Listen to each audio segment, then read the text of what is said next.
कळवीकट्टे येथे महाराष्ट्राची लोकधारा सांस्कृतिक कार्यक्रमांचे उद्घाटन. माजी आमदार राजेश पाटील यांच्यासह मान्यवरांची उपस्थिती.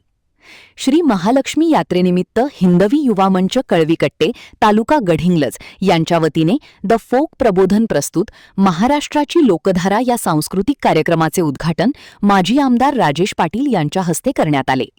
यावेळी जिल्हा परिषद सदस्य संग्रामसिंह कुपेकर, गंधालीदेवी कुपेकर, उदयराव जोशी, जिल्हा परिषद सदस्य अमर चव्हाण, जिल्हा परिषद सदस्य शिवशंकर हत्तरगी, जिल्हा परिषद सदस्य अनिरुद्ध रेडेकर, गडहिंग्लज पोलीस निरीक्षक अजयकुमार सिकंदर, जितेंद्र पाटील, दत्तात्रय सुळेभावकर, संदीप नाथबुवा, सरपंच आनंद पाटील, मालाड पोलीस स्थानकाचे प्रमुख दुष्यंत चव्हाण, पोलीस पाटील गंगाराम पाटील, प्रकाश देसाई, उदय पाटील, प्रकाश पाटील, अमोल हुलोजी, मारुती नाईक, अजित पाटील, ज्ञानप्रकाश रेडेकर यांच्यासह हिंदवी युवा मंचचे पदाधिकारी, कार्यकर्ते, ग्रामस्थ मोठ्या संख्येने उपस्थित होते.